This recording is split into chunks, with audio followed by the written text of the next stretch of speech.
I was still half conscious when my phone started vibrating on the metal tray beside my hospital bed. My stomach felt like it had been split open, because it had. The emergency appendectomy had gone well, the surgeon said, but I was weak, nauseous, and foggy from anesthesia. When I saw Mom flashing on the screen, I thought she was calling to check on me. I answered softly, "Hi?" She didn't greet me. "We've decided to cancel your wedding," she said in a steady, almost business-like tone. "You won't recover in time. It's too risky." For a moment, I thought the medication was making me hallucinate. "What?" Dad's voice came faintly from the background. "It's 3 weeks away, Claire. You won't be ready. We've already spoken to the venue." My heart began to pound against my ribs. Spoken to them about what? "We're transferring the date and arrangements to your sister," Mom replied. "Everything is already booked. It makes sense not to waste it." I stared at the ceiling tiles, trying to process what she had just said. "You're giving my wedding to Lily?" "It's not personal," she said. "It's practical. Lily's been wanting a big wedding. This is perfect timing." I swallowed hard. "You're doing this while I'm in the hospital." Dad sighed impatiently. "We're thinking long term. You need to focus on your health. Lily is ready." When the call ended, I felt something inside me shift, not just heartbreak, but clarity. "My name is Claire Morgan. I'm 30 years old.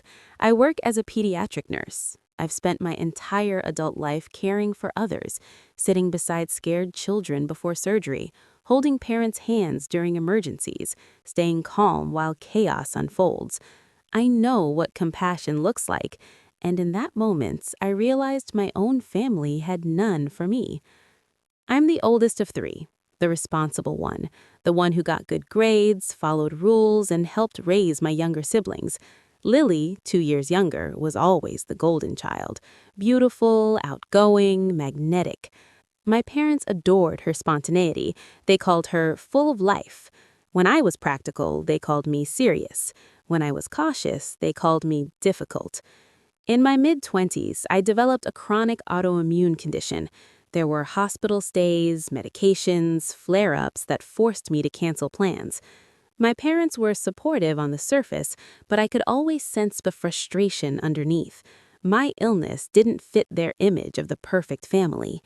When my fiancé, Daniel, proposed last year, it felt like reclaiming something: stability, joy, a future defined by love, not lab results. We planned a small but meaningful wedding, an outdoor ceremony at a botanical garden, handwritten vows, close friends and family. I paid most of the deposits myself. I wanted it to feel like mine.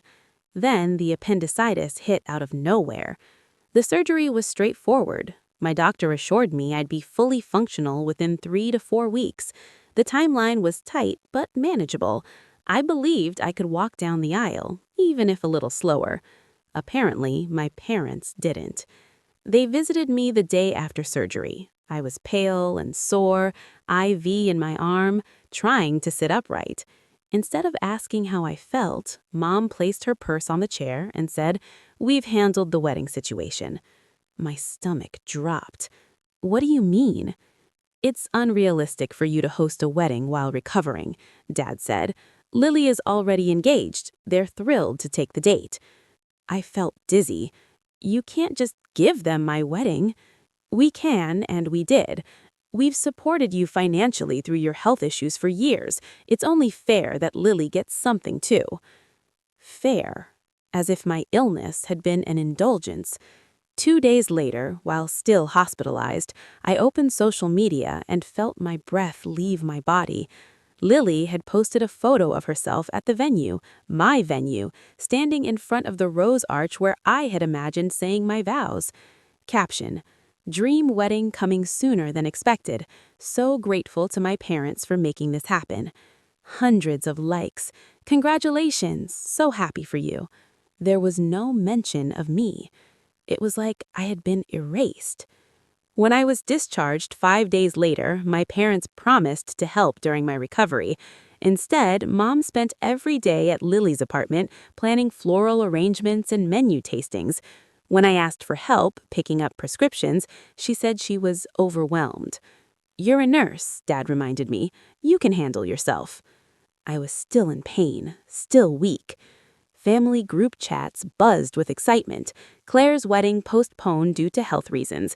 Lily will celebrate. It sounded so clean, so reasonable.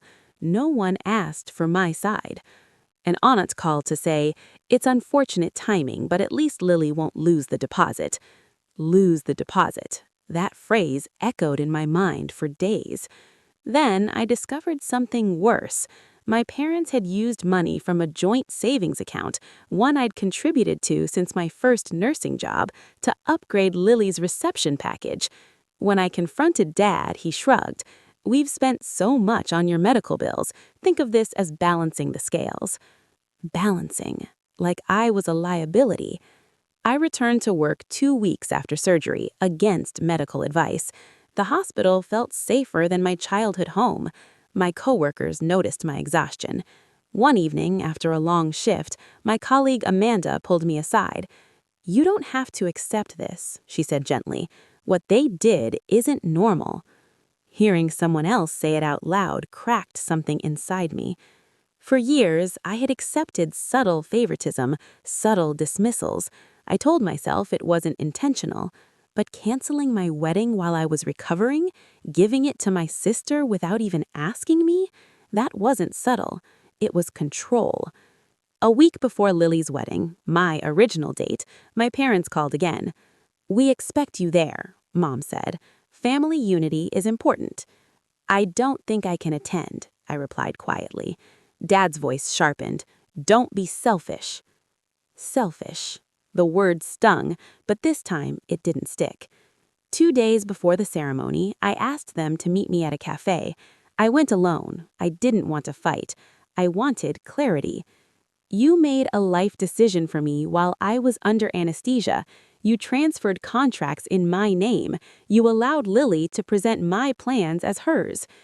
"We were protecting you." Mom looked offended. "No," I said. "You were controlling me." Dad crossed his arms. "What do you want? An apology?" "Yes," I said simply, "and acknowledgement that what you did was wrong." They were silent. The night before the wedding, my uncle called me privately. "I heard what happened," he said. "It wasn't fair." It was the first time someone in my family said those words. I didn't attend Lily's wedding. I sent a polite card wishing her happiness. I turned off my phone and spent the day resting with Daniel, eating takeout and watching movies in our apartment. It was quiet, peaceful, and for the first time in weeks, I felt in control. In the days that followed, a few relatives reached out with awkward apologies. My parents eventually offered a hesitant, incomplete sorry, layered with explanations and excuses. I accepted it without reopening the door fully. Daniel and I rescheduled our wedding 6 months later, smaller, intimate, no parental involvement in finances or planning. I walked down the aisle slowly but steadily, my scar hidden beneath soft lace.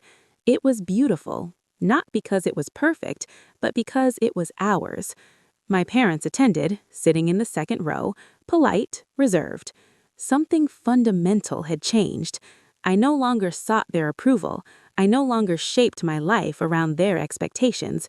What I learned is this: vulnerability reveals character. Illness doesn't make you weak, and family doesn't automatically mean loyalty. They thought they were redirecting an opportunity.